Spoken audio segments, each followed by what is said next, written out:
what I've said could be imputed to be just talk about a superb psychedelic drug. And so they're saying, oh, well, so this guy advocates the use of a superb psychedelic drug. Seems reasonable or unreasonable, depending on where he went to church. But it's not that paradigm challenging. But what is paradigm challenging is the content of the experience.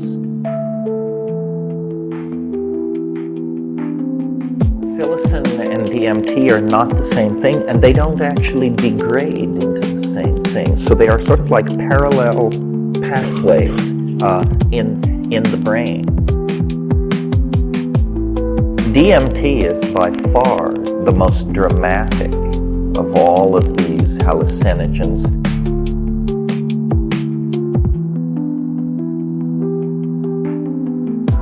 It definitely takes you from A to Z with all the stops in between. It only lasts 10 minutes.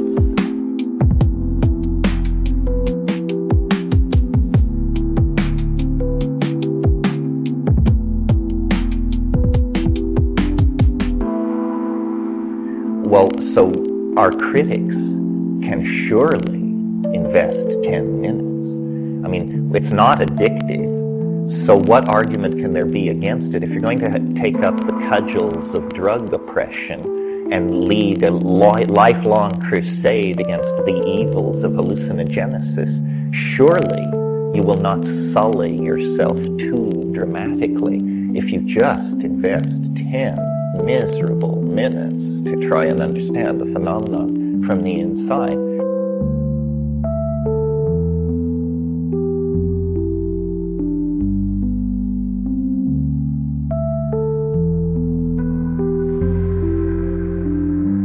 Because this, I don't believe that this side of the yawning grave, there is a more dramatic experience that you can go through. I mean, maybe surviving the crash of a 747 or something, but these are high-risk activities.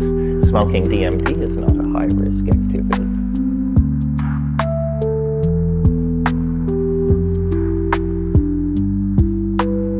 You could do the whole thing in 15 minutes, start to finish. And yet what happens is it is more dramatic than a flying saucer invasion.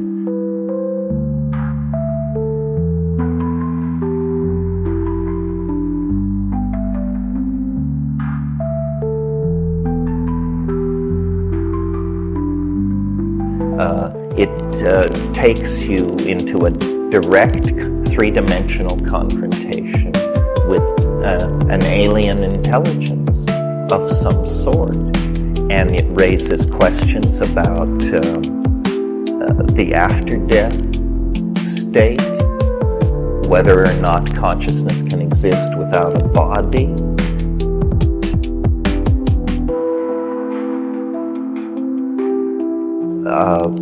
We said yesterday the inner eye opens on the landscape of time. Well, when the inner eye is illuminated by the light of DMT, then essentially what you get is a fast forward of the rest of universal history, squeezed down into about a minute and a half.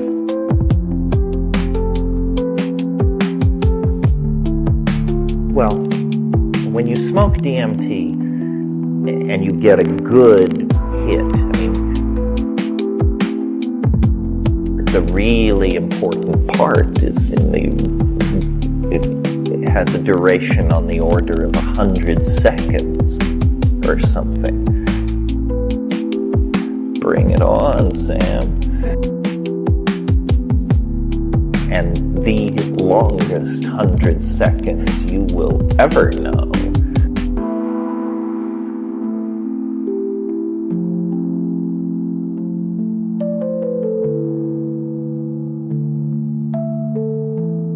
Because it is very harsh and peculiar and somewhat synthetic tasting. It's a little like smoking a mothball.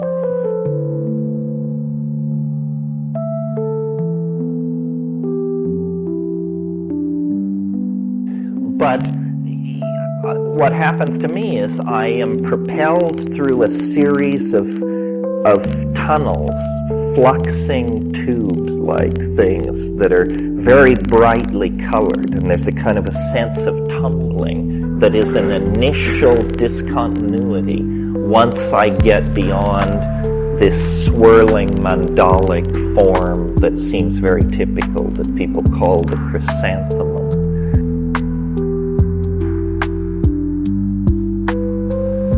Swirling mandalic form that seems very typical, that people call the chrysanthemum.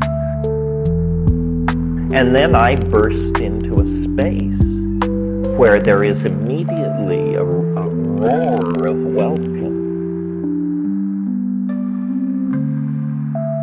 And somehow there's an intuition that is unmistakable that this is underground. The main thing that's happening, though, is the entities, the elf machines, these jeweled, self-dribbling basketballs made out of light. They look like foraminifera cast in opal or something that are completely moving and transforming. And they come right up to you, and then they jump into your chest and jump out again.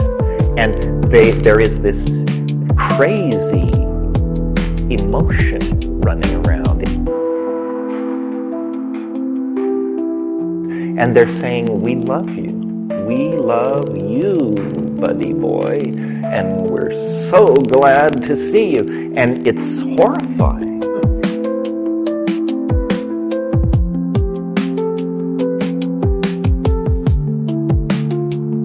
And these things are saying, forget that. Don't worry. Number one message, don't worry. Number two message, somewhat surprising, do not give way to amazement. That's what they say. They say, do not abandon yourself to wonder. Just pay attention.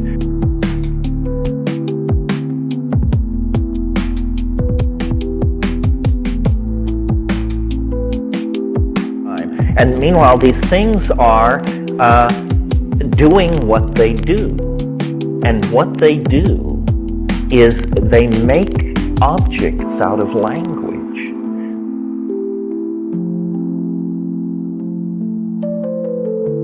They possess a language that you can see.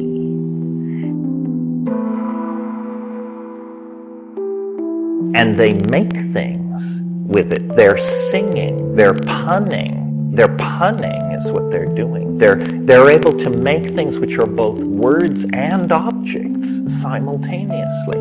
And they're producing these unbelievable puns, and they're showing them to you. And one of them will come scampering up, although they have no legs, and they're not, but scamper is the vibe. They come scampering up, and they say, look at this! Look at this, and here's another one. No, me. They're elbowing each other out of the way. Look at this. And you, as you direct your attention into these things that they're offering you, then you realize why they said, do not abandon yourself to wonder. Do not give way to astonishment. Because what they're showing you is impossible. It's impossible.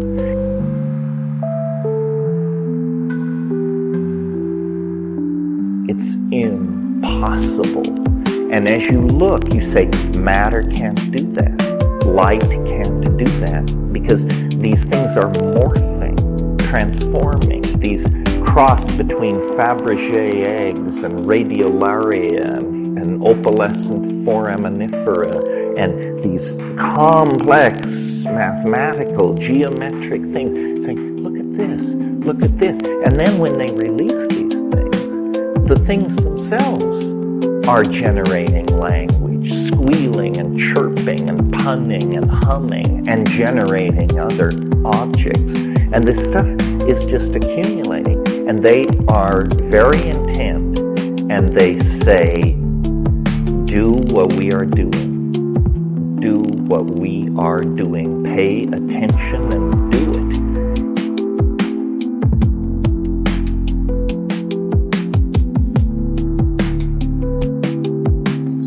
Well, novelty is not necessarily good or nice. Novelty is complex. That's what it is.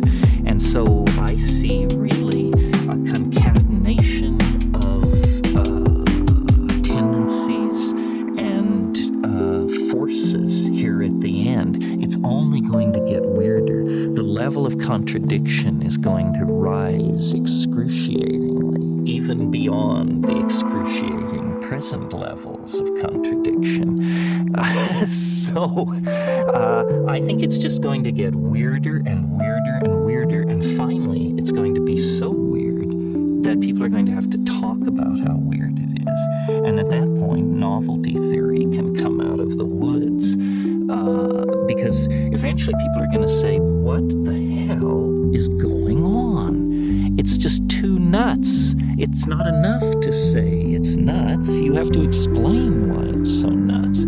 So between now and 2012, the next 14 years, I look for the invention of artificial life, the cloning of human beings, possible contact with extraterrestrials, possible human immortality, and at the same time, appalling acts of brutality, genocide, race baiting, homophobia, famine, starvation, because the systems which are in place to keep the world sane are utterly inadequate to the forces that have been unleashed. The collapse of the socialist world, the rise of the internet, these are changes so immense, nobody could imagine them ever happening. And now that they have happened, nobody even bothers to mention what a big deal it is. The fact that there is no such thing as the Soviet Union, people never talk about it anymore. But when I was a kid, the notion that that would ever change was beyond conceiving. So the good news is that as primates, we're incredibly adaptable to change. Put us in a desert, we survive. Put us in the jungle, we survive. Under Hitler, we survive. Under Nixon, we survive. We can put up with about anything, and it's a good thing because we're going to be tested to the limits. The breakdown of anything, and this is why the right wing is so alarmed, because what they see going on is the breakdown of all tradition, all order, all sanction, norms of behavior. And they're quite right that it's happening, but they're quite wrong to conclude that it should be resisted or is somehow evil. The mushroom said to me once, it said, this is what it's like when a species prepares to depart for the stars. You don't depart for the stars under calm and orderly conditions. It's a fire in a madhouse. And that's what we have, the fire in the madhouse at the end of time. This is what it's like when a species prepares to move on to the next dimension. The entire destiny of all life on the planet is tied up in this. We are not acting for ourselves or from ourselves. We are